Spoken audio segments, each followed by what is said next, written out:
Good morning and welcome. My name is Steve Luby. I serve as the Faculty Director of Stanford Center for Human and Planetary Health. Thank you for joining us for today's webinar on emerging infectious diseases in a changing world. At the Center for Human and Planetary Health, we focus on the interconnectedness of environmental conditions and human well-being. Increasingly, we are seeing how climate change, land use change, biodiversity collapse, and growing global interconnectedness are reshaping infectious disease dynamics in ways that challenge public health systems around the world. From Hantavirus and Ebola to numerous other infectious diseases, outbreaks remind us that human health is deeply intertwined with the health of our ecosystems. Outbreaks underscore the importance of investing in preparedness, disease surveillance, interdisciplinary research, and cross-border collaboration before crises emerge. Outbreaks also highlight the need for approaches that convene expertise across disciplines, from medicine and epidemiology to ecology and environmental science, from public health research to policy. The interdisciplinary perspective is central to the work of the Center for Human and Planetary Health, and particularly to one of our core research programs, Disease Ecology in a Changing World, that brings together researchers across Stanford to better understand how ecological, environmental, and socioeconomic changes influence infectious disease risk and to co-develop solutions that protect both ecosystems and human health. Today's event is also part of our broader effort at the Center for Human and Planetary Health and our close collaborators at the Center for Innovation in Global Health to foster dialogue and collaboration around some of the most urgent health and environmental challenges of our time. We are grateful to our panelists for joining us today and sharing their expertise. So as the next step, it's my pleasure to introduce Dr. Michele Barry, Senior Associate Dean for Global Health, Director of the Stanford Center for Innovation in Global Health, and a leading voice encouraging collaborative approaches to global and planetary health at Stanford and beyond. Michele, over to you. Thank you, Steve. Good morning, everyone.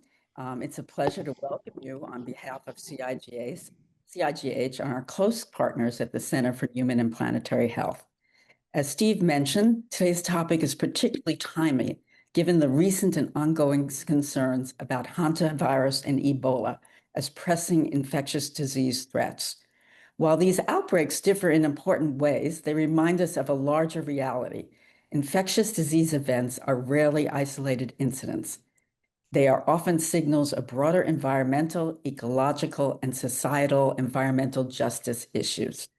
A multi-sectoral approach recognizing that the health of people is inextricably connected to the health of animals, plants, and our planetary health, and it's crucial to the global health security for our species. We are fortunate today to be joined by an outstanding panel whose expertise spans medicine, epidemiology, environmental science, disease ecology, and global health.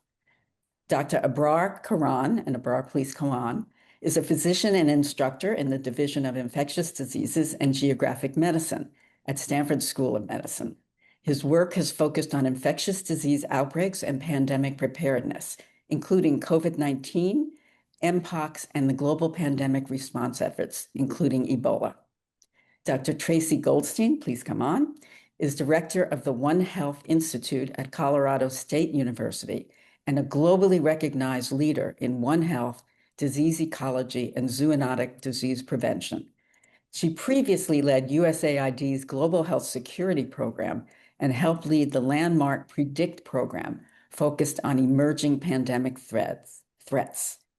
Rodolfo, please come on. Dr. Rodolfo Durzo is Associate Dean for Integrative Initiatives in Environmental Justice and the Bing Professor in Environmental Science at Stanford. His pioneering work on biodiversity loss, species interactions, and defaunation has fundamentally advanced our understanding of how ecological change influences ecosystems functioning, including disease regulation. Really, our speakers today really bring complementary perspectives on one of the defining challenges of our time, understanding and responding to infectious disease in an era of environmental change and global interconnectedness. Panelists, I will ask targeted questions to each of you to move through different aspects of this conversation. We'll then reserve time for audience Q&A at the conclusion of the event. And audience members, please drop your questions within the Q&A at the bottom of your Zoom screen. Thank you.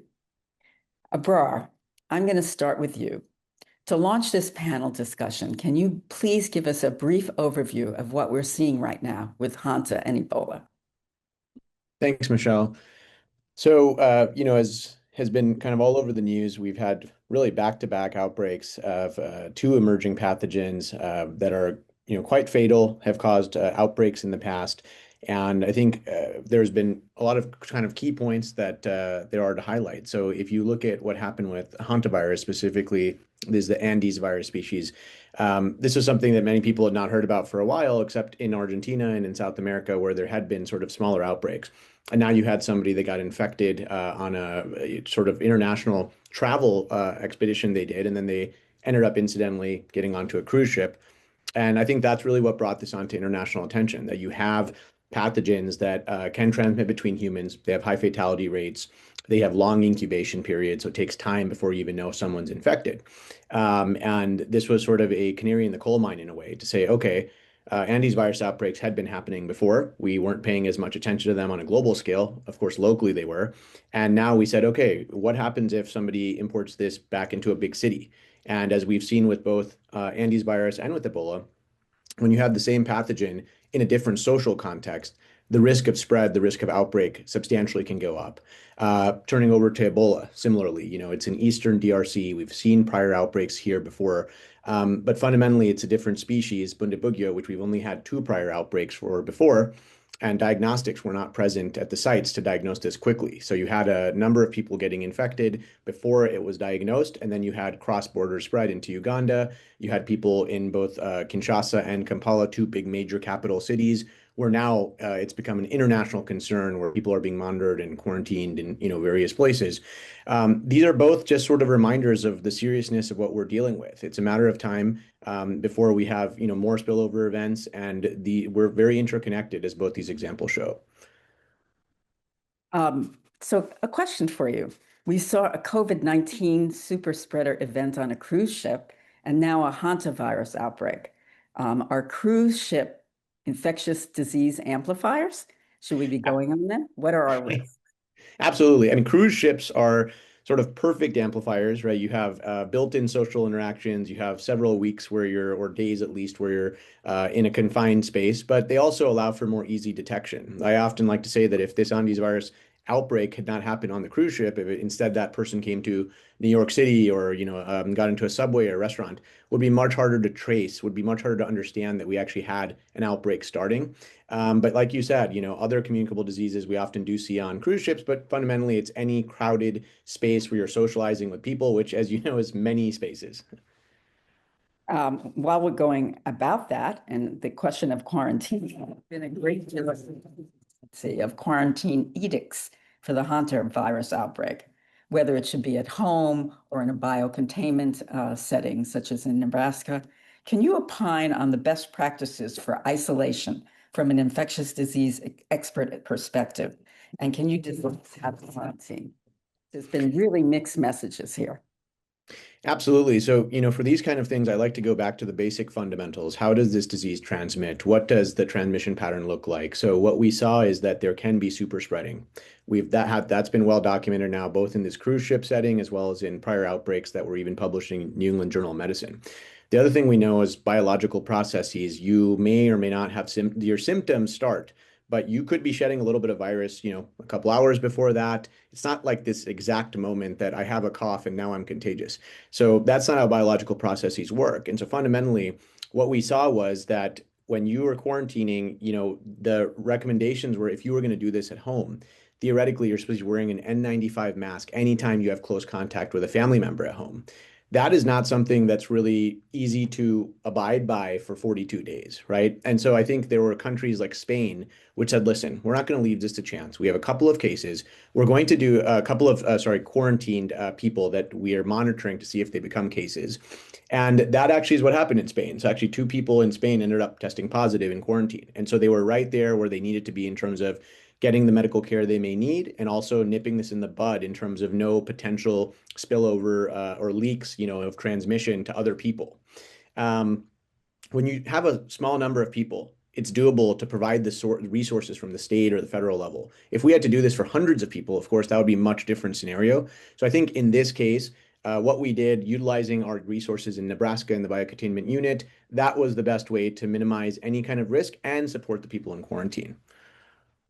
Thank you. While we're talking about quarantine, I'm going to hit one more question. Well, actually, no, I'm going to go to Tracy next. Tracy, you've done amazing work with Ebola, and also your most recent work with PREDICT. Can you tell us a little bit about that work? And also, are you surprised that we're seeing an outbreak of Bundabuya in the Ituri region of DRC? Should we have had better surveillance there? And if so, how? Thanks so much for that, Michelle. I think, first thing to remind everybody about Ebola virus is that since the first outbreak in 1976, we've really not, despite a lot of research, really understood the host reservoirs of these viruses. And I think that's the first important key point. There's a lot of evidence that suggests that bats are hosts for these viruses, but some of the work that we did under PREDICT probably shows that there's a different bat host for each of those viruses. And so it's really important to understand, who those viruses are circulating in, where those animals are living, and then what's changing in the environment, both human and environmental change, and how that's changing human behavior, because that's really key to spillover. So after the West Africa outbreak, through the PREDICT project, we worked in the 3 affected countries with the goal to try to understand, could we identify the hosts of Ebola viruses? And if you remember at the time, which I'm assuming will come up again, this concern of spillback hosts. So could viruses go from people back into domestic animals and then, become sort of one of the reservoirs? So we went to the 3 countries, and the idea there was to be able to test animals, both potential hosts as well as spillback hosts, across a broad range from urban to rural settings, and see if we could understand, how those viruses were circulating.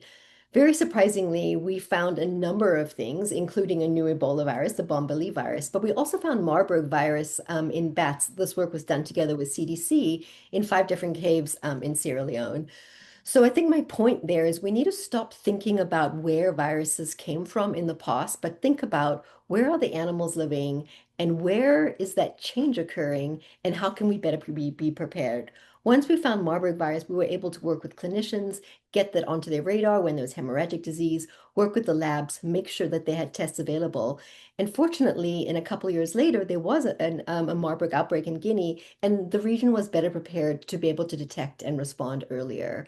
So I think surveillance is critically needed to better understand what's circulating in animals, to understand who might be potential hosts, and then to be able to figure out how we can mitigate that.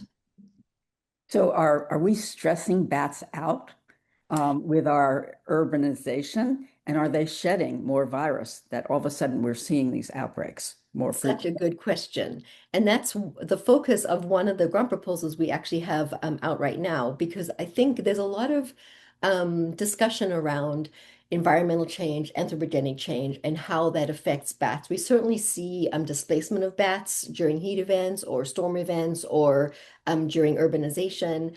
And then on top of that, with if they lose access to their nutritional needs. But we haven't actually tested that. And so that's one of the things we're trying to do here at Colorado State University is in a controlled setting, actually stress bats out and look at how that affects their immune system, their ability to respond to disease, and their ability to shed viruses, so that maybe would be able to inform on what we might be able to see in the field. But I think that's a critical piece that's missing is we don't understand mechanistically what these stresses are doing in these animals and how that's increasing viral shedding. Thank you. Rodolfo, can you talk a little, since I'm talking about bats being stressed out, can you talk a little bit about the term that you actually define, defaunation, and really to the total loss of animal species, and what human-driven environmental changes can impact other animal life? Really, I'm asking you how human-driven shifts in animal populations explain how these changes can influence this zoonotic spillover of disease and pandemic risk?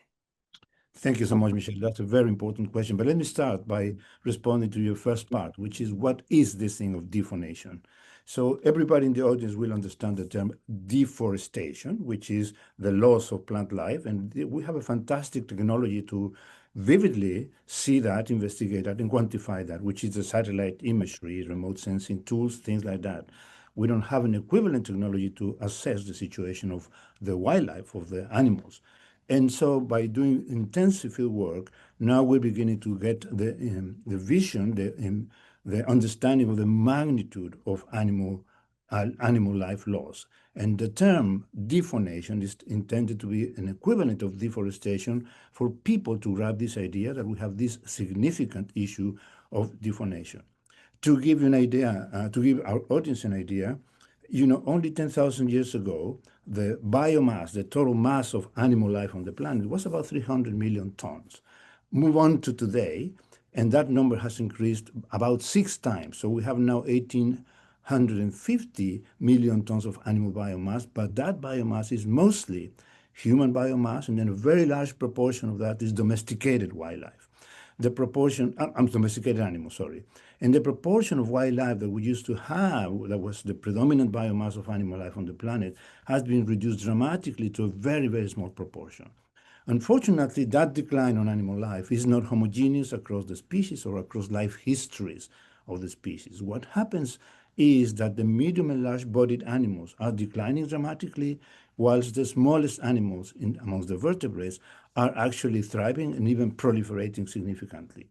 Unfortunately, from the point of view of our topic of discussion today, a group that represents that section, that fraction of animals that are thriving now because of the changes we've imposed on the big animals of the animal communities, is the group of rodents. And other small mammals, but rodents particularly, are increasing dramatically. And as people can imagine, rodents are the most diverse group of animals amongst the mammals. There's about 2,200 species of rodents, and they're increasing their abundance because of this anthropogenic change that we have created, this unbalance in the proportion of animals of different body size, favoring now the small mammals such as rodents, which, as people know, represent a very significant fraction of the animal life that are reservoirs of many zoonotic pathogens. Do we know why rodents are particularly good at serving as infectious disease reservoirs? There is a number of interesting things that have to do, on the one hand, with the life history of these animals.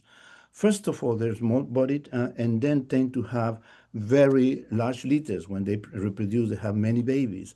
The species need a very few days to become reproductive, and that promotes their population growth rate. They are very generalist. They are able to colonize basically all kinds of environment, including, obviously and dramatically, the synanthropic species, those that live close to our systems, either homes, agricultural fields, those kinds of things. They are not hunted by us because we don't go for meat or anything that is relevant in those animals for us. And so the life history makes them very appropriate for them to colonize every kind of environment. And as we are destroying the environments, we are creating the conditions for them to proliferate. In addition to that, there's some co-evolutionary aspects, Michelle. For example, the long time of evolutionary interactions with pathogens has made them less susceptible to these pathogens. And so without them being impacted, they carry a bunch of very significant diseases with potential zoonotic risk. Thank you. Ebrar, I'm going to come back to you. There's been a lot of controversy on the bans on travel to the U.S. That our administration has recently imposed on U.S. travelers coming from an Ebola-infected area. Kenya is refusing. As you know, that the news statement is if one of our, even U.S. citizens, gets exposed in an infected country, they need to quarantine overseas for the period of quarantine time. And they're actually building a center in Kenya to actually let U.S. citizens stay there. Can you talk a little bit about, from my perspective, it makes it very hard to want to go there and volunteer. it's almost a perverse incentive because you're not going to want to be in a Kenya detention center for quarantine. So can you talk a little bit about that, and also about the ban on any non-US traveler coming from Sudan, Uganda, or DRC? Sorry, Yeah, that was a very long introduction, but there's a lot of I think there's a lot. quarantine issues. Yeah, I mean, there's a lot to unpack there. And I think this is obviously not the first time in sort of global health outbreak response that you also have aspects of diplomacy and politics and whatnot. And that's sort of baked into every, outbreak response. And I think that's really shaped by the administration. And so it's hard to kind of see this policy in place, in isolation from the Trump administration's more broad sort of approach to isolationism and stepping back from the WHO. Just reviewing sort of numbers, bilateral, the WHO, the US is still working with colleagues in the DRC. The CDC offices there's still bilateral work going on. But to the travel ban specifically, I think the criticisms the WHO is posing to say, why are you imposing these bans, have validity in the sense that, this outbreak's been going on for quite some time, that, if you implement a ban now, is it really worth putting those resources and efforts into a ban versus improving surveillance of people that are coming back? As you outlined, we actually are doing both things. So on the one end, we're saying people that are US citizens can come back, but then non-citizens or non-residents or green card holders cannot. So they're sort of imposing this line. And when you dig deeper into why, they're saying, well, we don't have capacity to have everybody come back, so we're going to only allocate resources to people with certain citizenship status, right? That, again, the immediate reaction here is that really the reason why, or is there sort of a broader sort of political agenda behind doing it that way? And I think that's a totally fair question. If we look at what other countries are doing, so Canada has also imposed some restrictions. Uganda themselves, they have imposed restrictions on travel from between the DRC. So it's not that restricting travel has no benefit. Of course, early on is really when you have the most benefit in terms of reducing potential importation of cases, but it's not really the full answer. I mean, people can still, there's a lot of mobility. People can still travel to another port of departure and leave from there. So you'll, of course, miss some people that are coming in. And then it's like limited resources, limited attention that we have. We should really actually be focusing in on reducing the amount of transmission that's happening in hotspot areas and focusing in on what surveillance actually works. So if you look at what we are doing fever checks, we are doing exposure checks, we are doing enhanced surveillance of people that have come back. And I think it's a fair question to pose. Why are we restricting it only to someone of a certain type of citizenship and not to others? I've actually written that viruses don't pay attention to passports. Right. So that one needs to remember that, and that our attention really should be in the hotspots. But you've written a recent paper about the need for rapid diagnostic tests. Do you want to say a few words about that? Absolutely. I think, diagnostics. And do we have one now? Yeah. So diagnostics, I think, are fundamentally the sort of key question when you have early disease spread. So if you kind of look very closely at what happened here, essentially there was a gene expert test, PCR-based testing that was present locally in Bunia district, but it was targeted towards the Zaire species, right? And that was what had been spreading more historically. And so Bundibugyo that only had 2 outbreaks before, they didn't have that specific cartridge for that species. And so that led to diagnostic delays where they said, okay, it's not Ebola Zaire. What is it? There is sequencing available, gene sequencing, but it was I believe it was in Goma district. And I believe that there was sort of rebel activity there. And that's the reality on the ground, right? It's that, you may have diagnostics present, you may not be able to access them because of safety issues and other sort of concerns. So by the time they could get the sample all the way over to Kinshasa and sequence it and figure out what they were dealing with, there had been substantial delays. And so, we were sort of arguing to say, let's put resources now. And, there are efforts already underway to get better diagnostics and get more prepared in areas that have had spillovers. So next time someone comes in, they would be able to test for this species and there would be less delay. But as you can see, that's a very reactive approach, right? Who's to say the next place that does have a spillover is going to have the diagnostics in place or is going to have the infection control in place for workers, right? This is a gold mining area. These are workers that are exposed to bats. New York Times reported today, actually, that there are a bunch of sort of fruit bats under a tunnel, under a bridge that people were going to that area to get water. So how do we get better infection control and protect workers in those areas? So I want to thank you. Turn to Tracy, because that is a good question that's sort of up your alley, which is basically how do we do better surveillance for these viruses? And what infectious disease risks, particularly zoonoses, are currently underappreciated globally? That's a big question to answer. I mean, I think, there was certainly You're the right person to ask.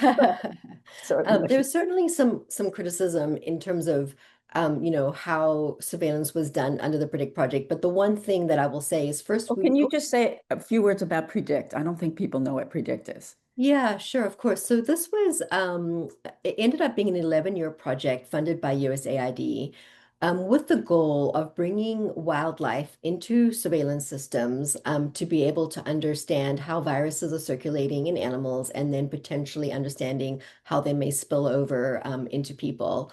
And so we, working with teams on the ground in over 30 countries, developed what we called One Health teams that would go out. So I saw the question there about veterinarians. So we had teams that had expertise from the different areas, medical doctors, veterinarians, biologists, etc., with protocols that we designed collectively as a consortium so that we could go out into the field, into high-risk areas that were identified by the teams on the ground with expertise there to identify where there might be areas of high risk spillover. So perhaps we're working in markets, perhaps we're working with hunters, perhaps we're working in places where bats were being concentrated for guano collection. So they really varied.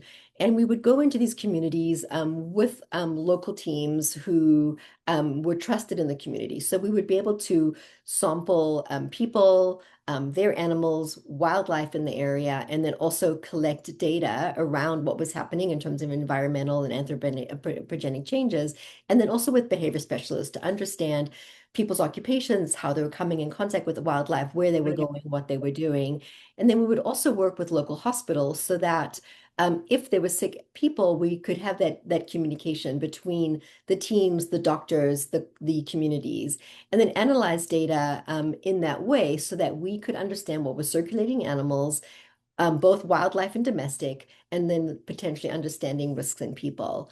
And through that work, we identified a wide range of viruses. And I'm going to talk specifically about bats because similar to, as Rodolfo was talking about in rodents, there are around 1,200 known bat species. And so there's been a lot of work to show that the more bats you have, the more number of viruses, and then by definition, the more zoonotic viruses they may carry.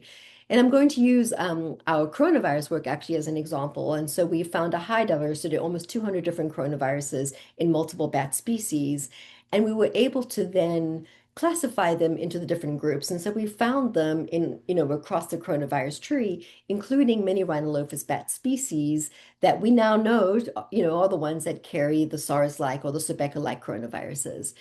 And the interesting work about that was we found a lot of bats carrying these viruses in Southeast Asia, but also in places like Africa. We found SARS-like coronaviruses in rhinolophus bats in Rwanda and Uganda. So again, that surveillance tells you where you should be preparing and thinking about where risk is versus just where risk has come from in the past. And so that's an example of the way you would want to do surveillance so that you can widely understand what's circulating and then start to understand really the key here is human behavior, right? So viruses circulate in animals. They may or may not make the animals sick. They may or may not come into contact with people. But human behavior is what's constantly changing and changing our interaction, our contact with animals. And depending on timing and location, that could allow for contact with new viruses and then allow for new spillovers. So understanding the human behavior, working with those social scientists to then figure out how do we work with communities to educate and communicate the risk and then figure out how to start to mitigate it is really key to being able to prevent spillover. I'd like to transfer the next question to Rodolfo about environmental justice. And I see there's a question in the chat that has and my question was that really we try to maintain a sharp focus on global health equity, asking who is most at risk and who is disproportionately impacted. So I'd like Rodolfo to just talk a little bit about the equity considerations. And then one of our anonymous attendees asked whether colonization and continued resource exploitation in Africa resulted in the ecological imbalance that is contributing to disease spread. Yeah, let me start by the comment about the situation in Africa.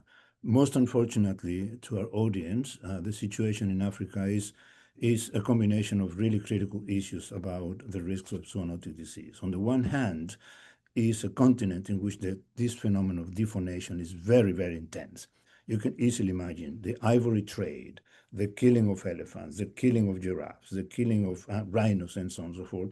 That creates the imbalance that we talked about previously about the situation of creating the conditions for the proliferation of animals that carry many pathogens. So unfortunately, that's happening in countries such as Africa, in which you have this tremendous phenomenon of defaunation combined with the incidence or the probability of infectious and infectious diseases emergence and reemergence of those. And those countries actually that have this combination of phenomena, this combination of drivers of zoonotic diseases, happen to be the countries that have the least conditions in terms of socioeconomic strength to be able to contend with this situation. So unfortunately, we can imagine that typically or sadly, the incidence of these pathogens is going to be impacting quite dramatically to these populations that don't have the resources. In our research in Kenya, for example, we have discovered that, associated to defaunation and increase of rodents, in not only viruses, but also many bacteria, Leptospira, Leishmania, Borrelia, Hepatoswan, and plague, Yersinia pestis, are increasing in those areas. And the people who are in contact with those increased abundances of rodents that carry these pathogens are the local farmers, the local people who are in contact with these organisms. So there is a tremendous imbalance there, tremendous inequity here that actually creates a problem of a very significant environmental injustice. Critically, at the same time, for audience to appreciate this phenomenon, the best places on the planet in which we have biodiversity still in good shape with ecosystems relatively well conserved is in these countries and in the developing countries in the global south. We should be paying attention to the conservation of those ecosystems there, because that will be relevant for them, and not only for them, but also globally, given the movement of people, given the transmission and facilities of going from one place to another. Then, as we were talking about, it's so easy for people beyond the sort of the official borders to move from one place to another. That aspect of the mobility and behavior of humans is creating this perfect storm for the proliferation, which is going to be impacting, unfortunately, in a very disproportionate manner. Yeah. Thank you, Rodolfo. My next question is both to Abrar and Tracy. Word on the street, and I may be wrong, but word on the street is that it took several days to learn about this outbreak from WHO. I mean, the outbreak has probably been going on to January or February and just undetected. But when WHO found out about it, because we're not speaking to WHO, it took several days before the US found out about it. Can you, Abrar, talk about what the withdrawal from WHO means? And Tracy, I know you spent a long time, a part of your life with USAID. Can you talk about what the dismantling of USAID, how that impacts particularly pandemic prevention? Abrar, take it away with WHO. Sure. I mean, I think time is critical, right? I mean, when you talk about outbreaks, you're talking about exponential spread. So every day that you're behind is not some sort of a linear problem. It's an exponential problem. So those very early days of communication, of conversation, of approaching this not as sort of a unilateral or bilateral effort, but really as a combined effort is important. I mean, it's critically important. And so what we're seeing now is, as you mentioned, right, the United States is still participating directly with DRC. The CDC is participating directly with DRC in a bilateral approach. They are not at this point doing so with the WHO, and that essentially means that coordinating that response, and WHO takes a lot of the technical lead, they take a lot of the sort of in-country lead, and with USA out also, USAID out also, that falls even further on the WHO. And I think we're seeing this right here, right, where we basically did not have a sense of what was going on when the CDC director had sort of a public call. It was basically just a couple of days after it was on the media, like where everybody knew about it. He said, I had also just heard about it. That's definitely a problem, right? If we had heard about this maybe much sooner, perhaps resources could have been allocated to help with diagnostic issues and things like that on the ground. So fundamentally, those early days are where we really get hit hard, and we're seeing it play out right here. Tracy, USAID. Yeah, and I think to build on what Abrar was saying, so first, I think USAID, of course, but also in general, foreign assistance funds, right? That's not just USAID, that's to NIH, that's, CDC. They used to, even before outbreaks occurred, there used to be a large presence on the ground of people working in the countries. USAID had huge health programs, lots of eyes and ears, recognizing when something was changing, talking out in communities, recognizing when there was illness, to be able to sound that alarm up earlier. So that was missing without the funds and people on the ground. And then, to the coordination piece, when I was at USAID, daily there were coordination meetings with the ambassador who would talk about what were the needs. They had been in contact with the government. What were the needs? Where are the resources? Who are the partners? What could be mobilized? How and when? And without USAID and others to be able to play that role, it's just harder to be able to move resources. And then without funds in place to be able to move those resources, it just makes it much slower. So I think it was a combination of not having people on the ground, recognizing there was a problem to sound the alarm, and then even once that happened, not having resources quickly in place to mobilize, do testing, and get other help on the ground. So I think I think we can recover from this, but the US has to engage quickly. We need to get back in there. We play such a big critical role. We have so much expertise. And we really want, our people and our teams on the ground to be able to help to do this work so that we can respond more quickly and be more safe. Thank you. I'm going to go to Abrar, back to you for a second, because I noticed and I should have covered this in my earlier question to you, that people are worried about Ebola turning into a pandemic like COVID-19. Can you talk about the possibility of this happening, and how would it happen, or would it never happen? Yeah, so I mean, don't like to use the word never. I don't suspect this would be something like SARS-CoV-2 just by the fundamental nature of the transmissibility, the mechanism of transmission of all viruses. So you're not looking at large respiratory transmission per se, although, it can happen in sort of certain circumstances, or aerosolization, which again could happen in certain circumstances, but not to the degree of SARS-CoV-2, of course. So in that way, I don't think so. Could you have a large outbreak? Yes. And if But the best example, can you say to Hanta also, because that is a respiratory? yeah, absolutely. And I'll transmission. comment on Hanta also, but for on the Ebola side, the best example is the 2014 outbreak of Ebola in West Africa, because before that, most of the Ebola outbreaks had been no larger than a few hundred people. And now you had an outbreak that led to over 11,000 cases. And you ask why? And you said, well, it got into big cities and it started amplifying in sort of city centers, and you quickly lost the transmission chains. You had no idea where someone got infected from. They weren't linked to a known case. And so you now have an outbreak that was, 30, 40 times larger than anything you'd seen before. So is it possible? It's definitely possible. In terms of this now getting into many other countries and whatnot, if we had not detected this, if this had not started in Ituri district, or if this had had a lot more movement into Kinshasa or Kampala before we had detected it, I think we would have had exportation of cases, and we would probably not have known, and they would have been diagnosed in some other country. Just by nature of this being more rural and sort of taking place in this sort of gold mining area where, yes, there's mobility, there's commercial sort of players there from China and other places. So you do have people that are coming in and out, but they may have not been the people exposed to, the whatever reservoir host in the initial spillovers. I think on the Andes virus case, essentially what we saw with this outbreak, there was 13 total cases. there was presumably some super spreading or multiple people infected by one or two cases in a sort of close contact setting.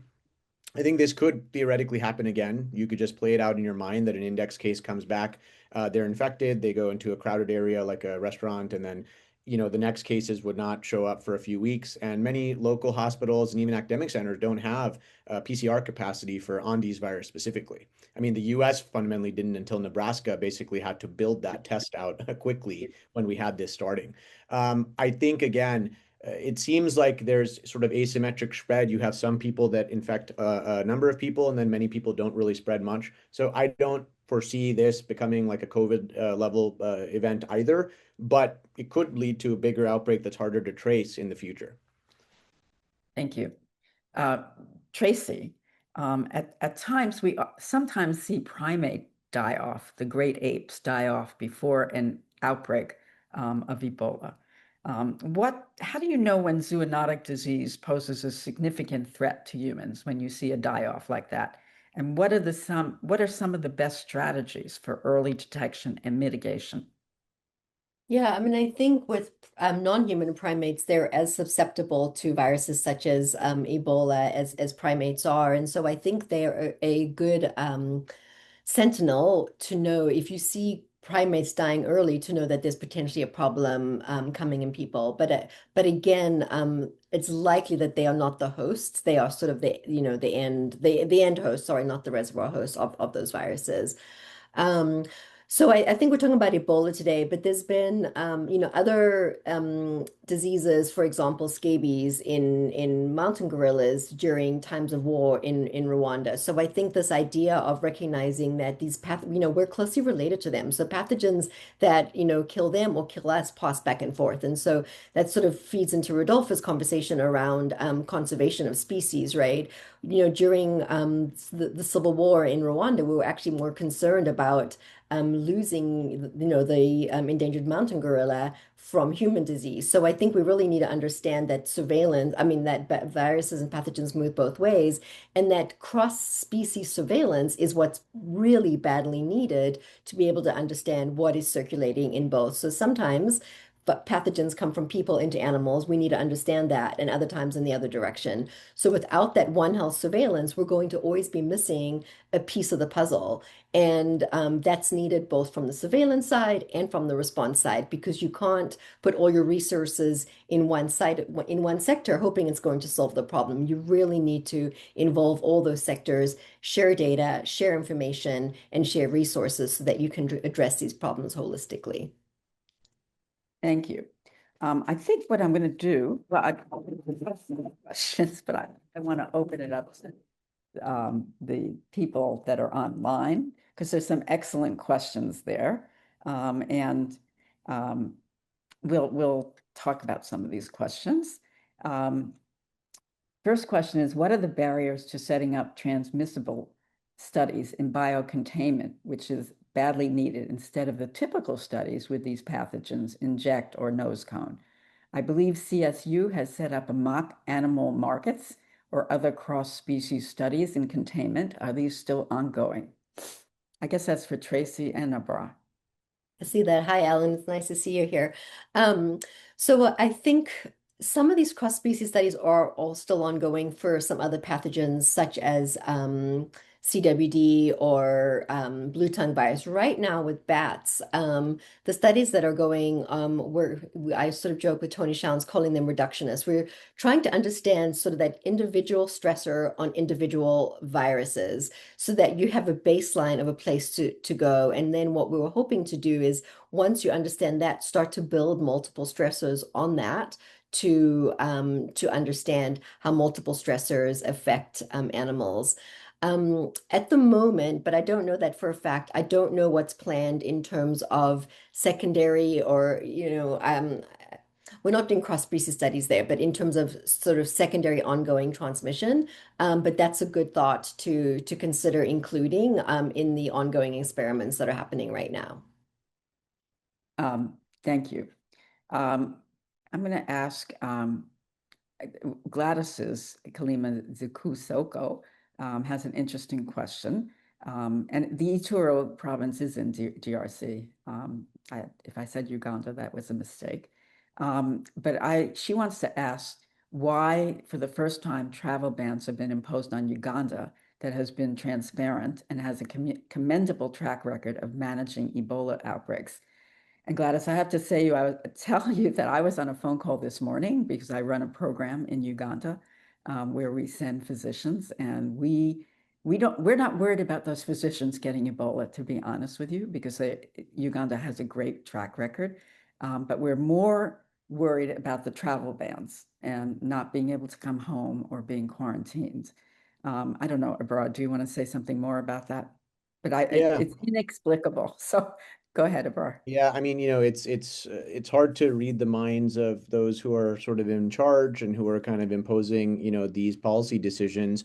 One angle that may be in consideration that I've seen discussed is sort of, if there's any chance that not all cases could be traced to other known cases, could there be a larger amount of cases, present? And so in that sense, there would be some reason to say, well, do we limit importation temporarily?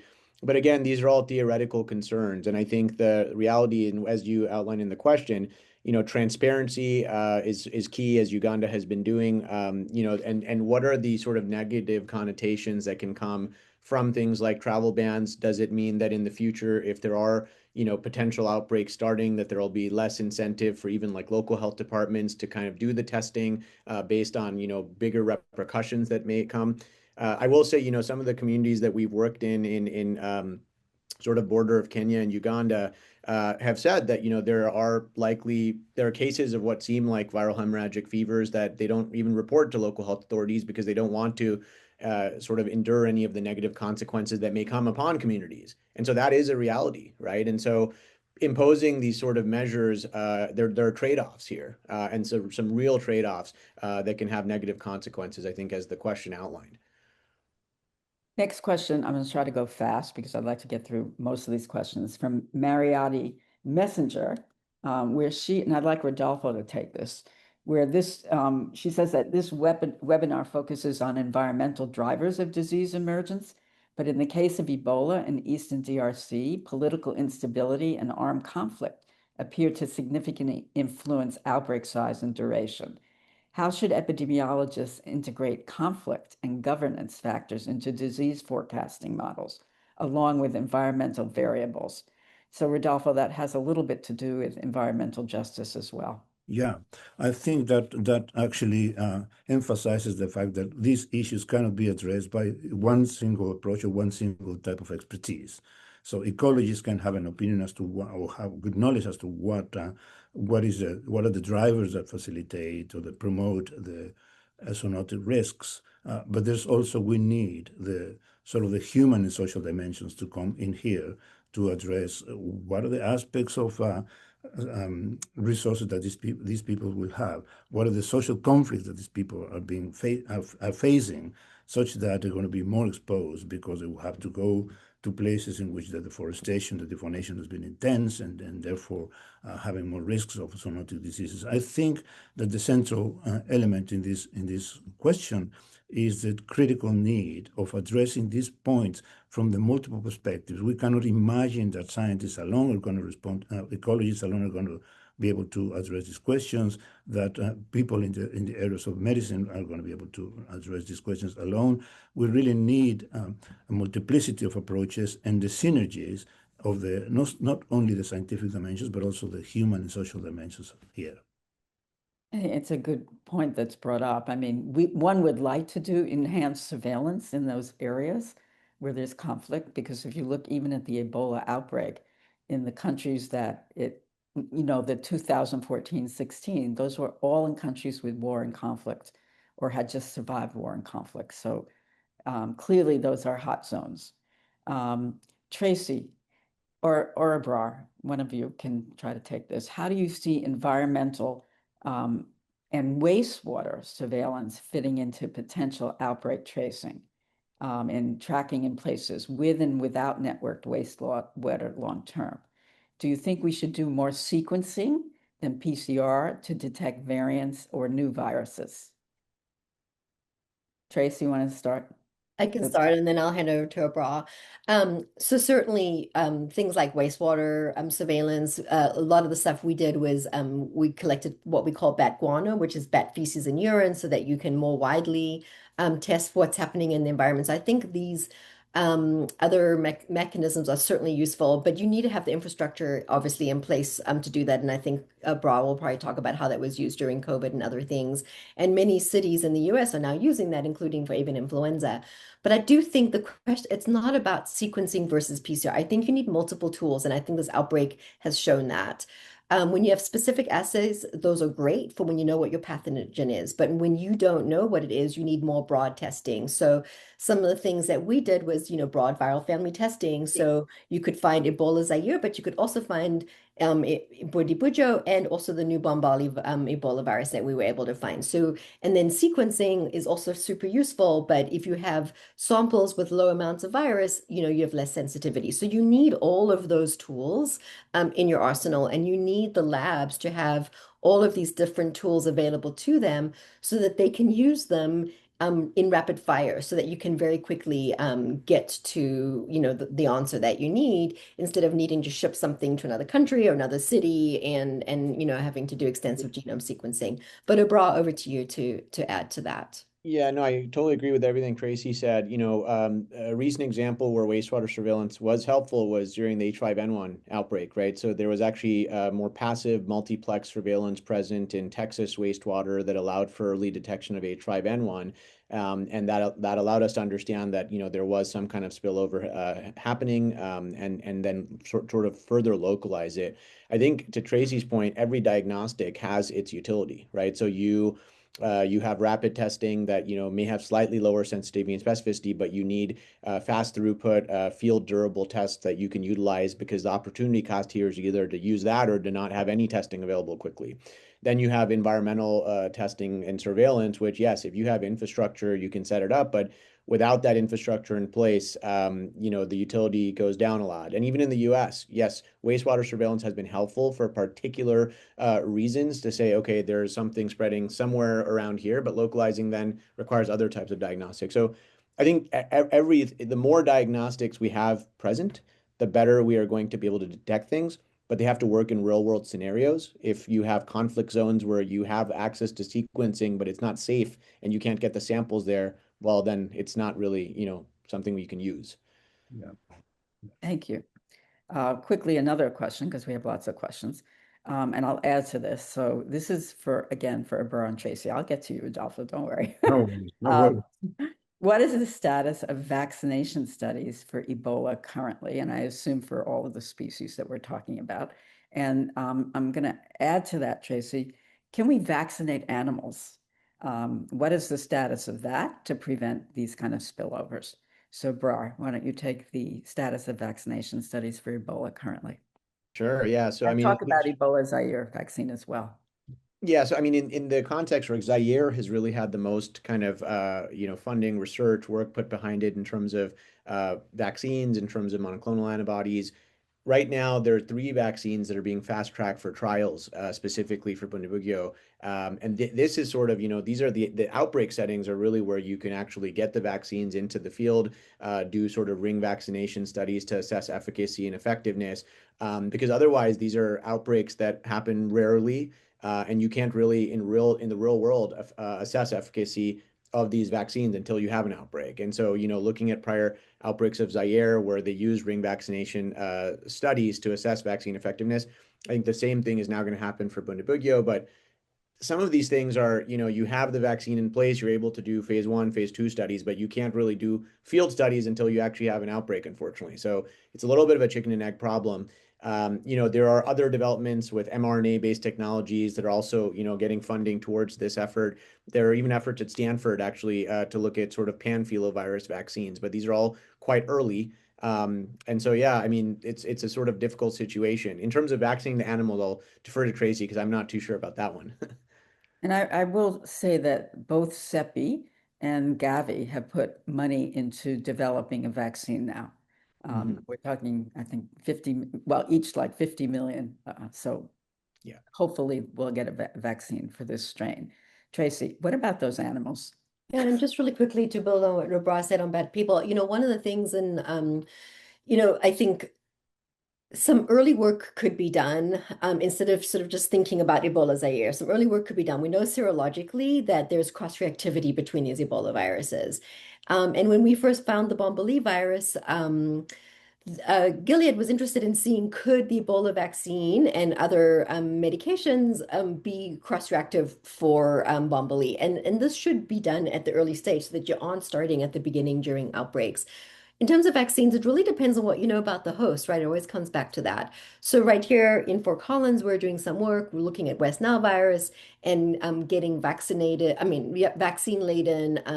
bird seed out into like sparrows and other species that we know are important for West Nile virus spread. But you can try to develop those systems when you know who the host might be to spread the virus. And so I think that's the important thing is trying to control it in the host is important to have that information. So there is a lot of ongoing work. There's actually some other development of oral vaccines for avian influenza, for swine and other species. So I think it's coming, it's getting there, but you need to know, sort of that host pathogen interaction in order to be able to do that effectively. I did want to just say something really quickly. Sorry. I saw the question around, don't blame the bats. Absolutely. And we have done a lot of work to talk about in communities, how to talk about the importance of bats, the importance for pollination, importance for mosquito control. And most importantly, they don't get sick from these viruses. So we need to understand their immune system so we can learn how they protect themselves so that we can better protect people. I'm going to follow up on. Michele, can I jump in on that one? Yes, Because go I ahead, think, Rodolfo.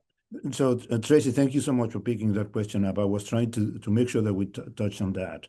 So we should not demonize these organisms that are increasing or they are very risky because of the reasons that that the situation is making them very much agents of zoonotic diseases is the modifications that we do in their environments. It is the fact that we destroy their habitats and they force themselves to be moving into human settlements and so on. But and Tracy said explained splendidly. But I want to say that this is also applicable in the case of rodents. Although we have these many species of rodents which are agents of zoonotic diseases, many of the species of rodents play very significant roles in ecosystems as well. Many of them take the seeds of a given tree species and disperse it and make the populations of many trees to be viable and genetically diverse. Many species of rodents actually are important predators of a nasty, weedy species, non-native typically, and they maintain regulation of the balance in ecosystems as well. And also, I mean, many rodents are significant from the point of view of many communities in terms of cultural, traditional situations of their own lives. So it is really very important, although we see these particularly small-bodied organisms, particularly rodents and bats, which are so important in terms of the zoonotic risks that we see today, not to be demonized because it's not their fault. It is really an anthropogenic impact that is driving the situation. Thank you. I have to say it's wonderful that there are these DRC doctors online, I think coming from the DRC. But I'm going to end with a question that really is a difficult question from Jorel Sarmiento, who says, what recommendations do you have for us, MPH epidemiology students, regarding the nature of outbreak investigation work?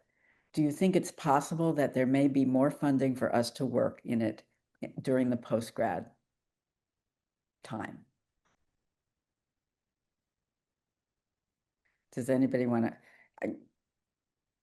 Yeah, I mean, I can just. I mean, I can take it, but go ahead, Abrar. Yeah, I think Michele is really going to be the expert on this question. But just briefly, I'll say there are always opportunities, kind of it's an all hands on deck approach. And I think that, every MPH student and others have a lot of skills that they can bring to the table and experiences. And so sort of getting linked, particularly with local health departments here in the United States or state health departments is a great opportunity. That's a way that I got involved with COVID response work, monkeypox response work. And then internationally, of course, there's a number of organizations. But let me turn it to Michele, who's really an expert on this. No, I want to say that one of the things that we're living through hard times. There's no question about it. But I'm optimistic that this will change. I'm very happy that they announced the new director, Dr. Schiff, for NIH Fogarty, which is the institute at NIH that does overseas work. He's clearly a scientist that does global work. Having sat on the Fogarty Advisory Board, I can tell you we were all very nervous that we'd have no budget at all. But the budget is flat, meaning it didn't go up and it didn't go down. We were all in shock. But that's really a very good sign that there will be some funding for you to go overseas and do your work. With that, I'm going to wrap it up with just saying some of the themes that I heard this morning is that spillover is really a systems problem, not just a medical problem. We heard about the concept of prevention versus response, the importance of surveillance of animals and cross-collaboration, and the need for interdisciplinary approaches. So I'd like to end by thanking the panelists for their time and their expertise, and also thanking for the participants that asked all those wonderful questions. So thank you and have a great day.